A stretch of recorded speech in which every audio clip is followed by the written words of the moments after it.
Good morning, good afternoon, or good evening everybody. Welcome back to my YouTube channel and to another installment in the Dining Room Central Railroad build. If you were watching last time, you will have seen me get all the rock carving done. This week I'll continue where I left off. I'll get the rocks painted, get some ground cover done and start on planting trees.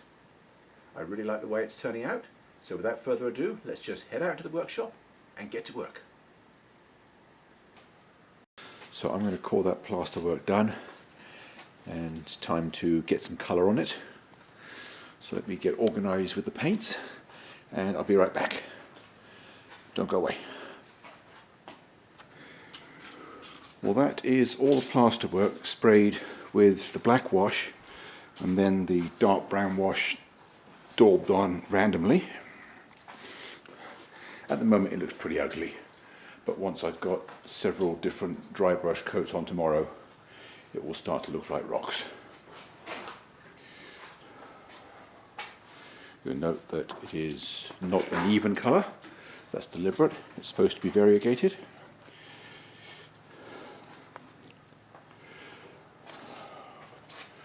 So I'm going to come back out here tomorrow and continue. In the meantime, don't go away. I didn't make a clip when I first got out here this morning, but I have now done the first dry brush coats on all the rock work, including bridge abutments and everything.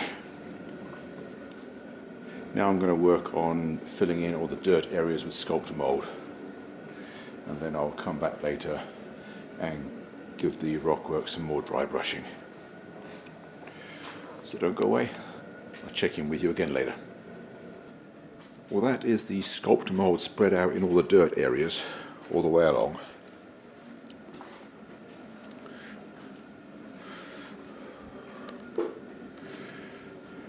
It was 3 batches, although I've got no idea how much I put in each batch. I just made it up till it looked about right. Next step is to put dirt on it, but I need to let that set up just a little bit. We can probably do it this afternoon. But the first step in putting the dirt on is to paint it with glue, and at the moment the brush will just sink into the sculptor mould. So while I'm waiting for that to set up, I'm going to make some talus. Here is a bucket of plaster chips that I created while I was carving the rocks.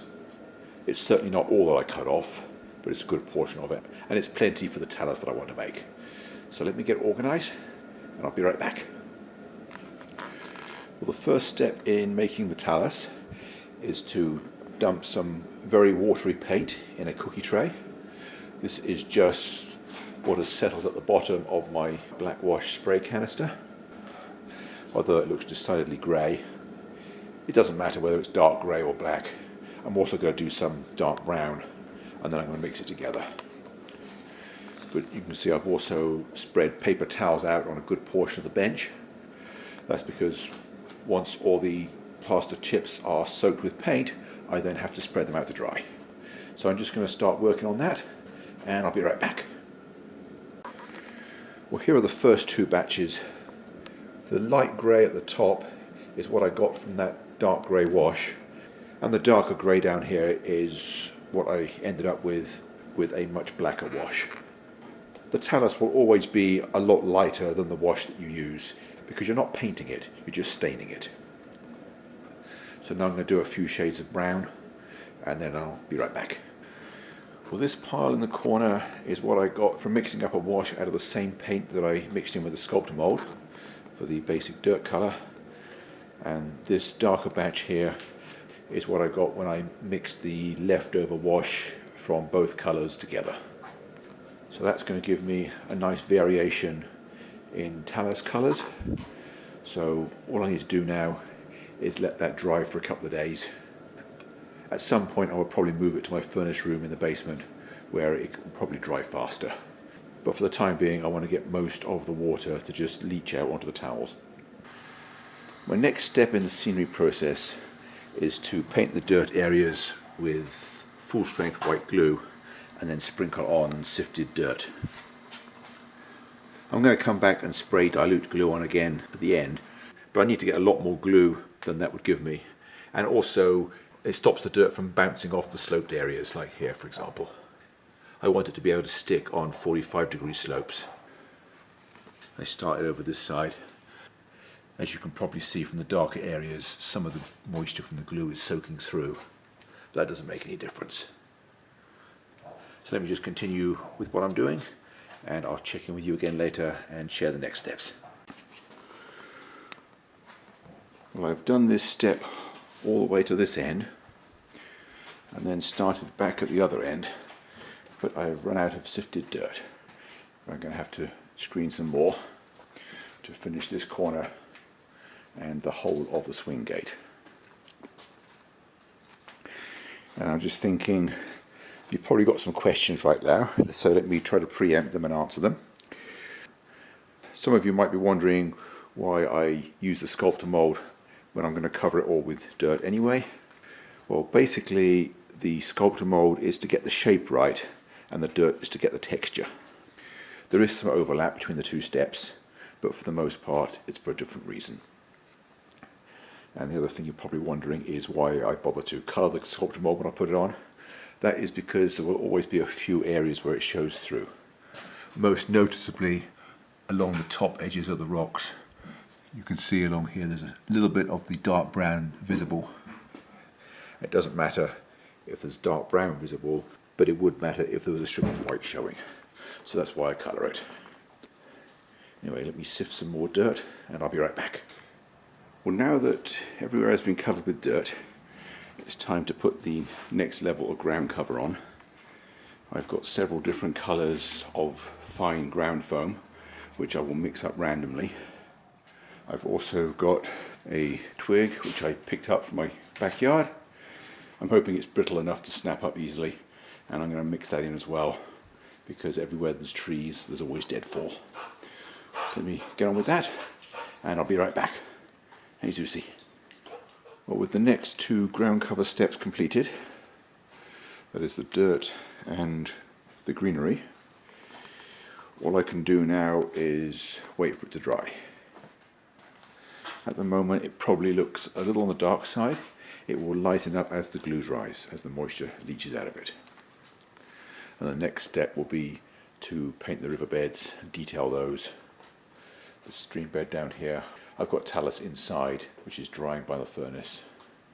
I'll put some of that in that riverbed. And then on the banks of this wider river. But detailing those areas is a step for another day, as is planting trees. Well, it's Tuesday morning, I'm back out in the workshop. I didn't make any recordings yesterday because I left the camera inside. But this is the area I've been working on. You can see there's a lot of weight stacked up on that bridge. Yes, it is permanently installed in place, and all the trees are planted underneath it. Obviously I had to do those first because I would not be able to get the drill in at the right angle afterwards. Before I go any further, I want to get the river base painted. You can see the remains of some spackle that I did yesterday because the base wasn't smooth enough. Well, the riverbed doesn't have to be perfect, but I can't have straight saw cut lines across it. The track leading up to the lower bridge is not yet glued in place. I ran out of weights, so I'm going to recycle those from the top track, get the bottom one installed, although I'm not going to be putting the bridge in permanently just yet because I need to be able to get it out to detail the riverbed. Also yesterday I did a bit of backdrop painting. All I did with that was to put some dark green about an inch or an inch and a half up from the bottom using short vertical strokes, and then a few dark grey tree trunks in front of it, randomly spaced. The idea behind that is so that we don't have bare sky visible underneath the pine trees. So anyway, I've got plenty I can get on with today. Don't go away, I will check in with you again later. Well, I've now glued the track down either side of the low bridge. I've also soldered the ends on the high track and painted that piece of track that I just installed up there. Of course, the lower level will always be one step behind, but I have taken the opportunity to paint the riverbed. The technique here is to start with black in the middle and then fade it to brown at both sides. I did the same with the small pond at the base of this stream. Don't worry about the harsh line where the brown paint leads into the sand. I'll be covering that joint with dirt anyway, but I can't do that until the paint's dry. This masking paper can be removed now, and I can continue planting trees. So let me do that and I'll be right back. Well, including what I put on the swing gate yesterday, that is, I believe, 80 trees, if I've counted correctly. Just ignore the toothpicks for now. Those are temporarily holding up those trees that don't want to stand up straight. The trick with those is to jam it in the hole on the side that it's leaning towards, and then force it towards the other side of the hole so that it can stand straight. It's a little trick I developed many years ago. Anyway, I don't have as many trees available as I thought I did, so I'm going to start another batch this evening, and I'll have that done in a couple of days. In the meantime, I'm going to get this track work finished, get all the feeders soldered, get the lower track painted, and then ballast everything. But I'm still waiting for this glue to set up so I don't disturb it. So I'm just going to go in and do something else for a bit, and I'll come back out later. Don't go away. Well, since I made the last recording, I have got all the track painted, and I've got as much of it ballasted as I can. I started round this end by the turnout, and I worked my way back towards the swing gate. There's a few places I can't finish yet. The approaches to the bridges cannot be done until the bridges are permanently installed. So this one at the top is done, both ends. The lower one still missing about an inch at each end. The end of ballast is a lot further back from the end of the trestle. The track was lifting up here for some reason. So I put in the correct height spacers for the super elevation and just glued it down and weighted it. I will leave that until tomorrow. And again, this end, it was springing a little bit. I don't know exactly where it needs to be, so I will ballast that with the trestle installed. There's one other thing I want to get done today, and that is to finish the stream beds. The small one here and the wider river on the swing gate. For that I need to go back inside and get the talus that I made a couple of weeks ago. So let me do that and I will be right back. Well, change of plan. The rivers are going to have to wait till tomorrow. I didn't have any more fine dirt. I've dug some up from my backyard, but it's still too damp. So I'm going to spread it out on a cookie tray by the furnace, and I will continue with that tomorrow. So don't go away. I'll check in with you then. Well, I left the ballast glue to dry overnight. The first thing that I've done this morning is to detail the stream beds. Put a load of talus in this one. You can see the glue running down at the bottom. I've mopped that up a couple of times, and I'll probably do that one more time before it's dry. But all I can do in that area now is wait. I've done the same on both sides of the wider river. Once again, there's a lot of glue seeping out. That will evaporate and dry clear. I don't have many more trees that I can plant today, but I am in the process inside of building another batch. So I will continue with the tree planting in a couple of days when I've had time to finish the other batch. There is one more thing I want to do out here today. If we walk inside to the end of the aisle, the original plan was that the trestle would sit on this shelf down here, but with its stand it's too tall. So what I need to do is lower that. It won't take too long. I just need to take out 4 pieces of wood that are just screwed in place and knock off those 2 risers and put lower ones in. But before I can measure anything, I need to go inside and get the trestle. So let me do that and I'll be right back. Well, it's taken me a few attempts with a lot of trial and error cutting of the base. You can see I've got lots of it out just to make sure it misses the track below in the staging yard and all the existing framing. The 2 diagonal joists up the back were also in the way, so required more notches in the base. But now it is in the perfect location. I've also shimmed it up to the right height. You can see one of the shims sticking out there. So I'm going to screw that base down and then call it good. So the base will travel attached to the railroad, but the trestle will be travelling in a box. And I will reinstall the temporary sub-road bed across the gap, just in case the client wants to run trains before he installs the trestle. So let me get on with all of that, and I will be right back. Well, earlier this morning I put the first coat of paint on the fascia. I didn't do the whole railroad, just the areas where I'm putting scenery and the deck above it, so that it's framed nicely.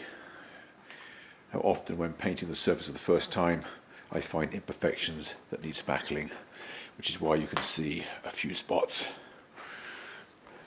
But I will sand those lightly tomorrow morning and get the second coat of paint on. I came here this afternoon. I'm going to plant some more trees. If you recall last time, I had put about 80 trees in this area. I'm now going to continue working my way around and in the river valley. I brought another batch of trees out here this morning. I still don't have enough. It was only 45 extra trees, but that was how many I made out of the raw materials I already had prepped. I'm making another batch inside, and that will be plenty. I'm going to turn the camera off and get back to work. Don't go away. Well, I have got a couple of feet further down as far as the stream, and I am now completely out of small trees. I still have a few medium and large trees left, but I'm out of small ones. So that's about as far as I can get today. I'm going to go inside now and continue working on the next tree batch, and I should get those done over the weekend so I can continue on Monday. Don't go away. I'll check in with you then.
Well, that seems like a good place to break it for this installment.